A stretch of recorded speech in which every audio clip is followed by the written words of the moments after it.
Hey, Scarefest fans, this is Joe Lewis, Bonehead Weekly, with this week's review. Now, I was told by someone I like a lot. Now, the Boneheads and Wes also told me this, but I don't care about their opinions, that I need to stop being so negative on every movie. Well, I don't actually think I'm negative on every movie, and I do get the criticism that I complain a lot about the third act, but truthfully, most movies don't do a good job of ending themselves. They have a really great idea, and then they don't really stick to the landing. Trap. It's directed by M. Night Shyamalan. Now, M. Night, I loved him when he first started. There's still a bunch of movies I like. The Knock at the Cabin, or whatever it was called last year or 2 years ago.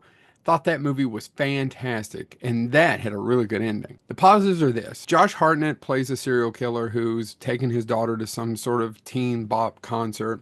And basically, they've set an elaborate trap at this concert because they've been tipped off with some information, and you'll find out later where they got the information because you're like, well, if he's so, why does he have, anyway? They have the information, and he is trapped, right? This is a big trap for him, and he's trying to get out of the concert, and he's there with his daughter. One of the positive things about this movie is actual Josh Hartnett. I think he's almost pitch perfect in this film as the serial killer. He does such a good job, and I have never, ever, nothing against him, and now I think he's a really good actor. This is really, in 30 Days a Night, I thought he was miscast. In H2O, who could care less? A lot of other movies. But in this one, I think he nails it. He's not the only one. I give him credit that out of nowhere, I was like, is that Haley Mills? So if you're old enough to remember Disney movies from back in the 60s and 70s, Haley Mills is in this. She plays the doctor who's an expert. Allison Pill, who you may know for some other films, plays his wife, his long-suffering wife. I like the idea and the premise. Problem is once again the execution. The movie isn't terrible. But should you rush out to see it? No. And here's my number one criticism of it. I have a kid, so I would probably want to do anything, and I would do anything for that child.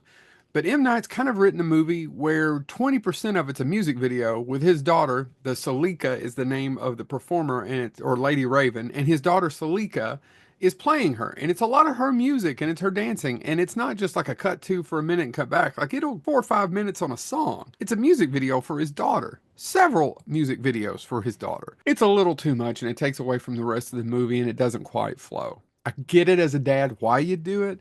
I'm just saying, as a viewer, I have no desire to watch that. His daughter directed the other daughter directed The Watchers a while back, and I reviewed that movie on here. So, should you see Trap? It's okay. It's not the worst thing at all, but if you don't have HBO Max and you want to pay some extra money, then nah.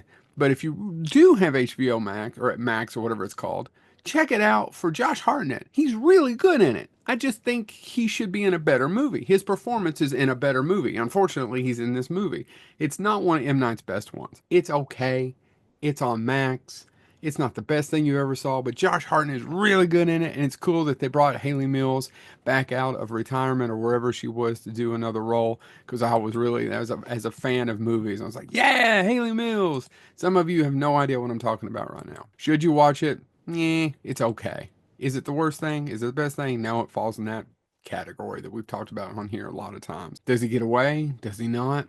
The movie really sets itself up for many, many sequels that hopefully we won't see unless someone else does them. Because if someone else does it and Josh Hartnett gets to play the character, then I'm on board. Just because I thought Josh Hartnett was that good in this movie. Seriously, check it out for just Josh Hartnett. This has been Joe Lewis, a Bonehead Weekly. Trap.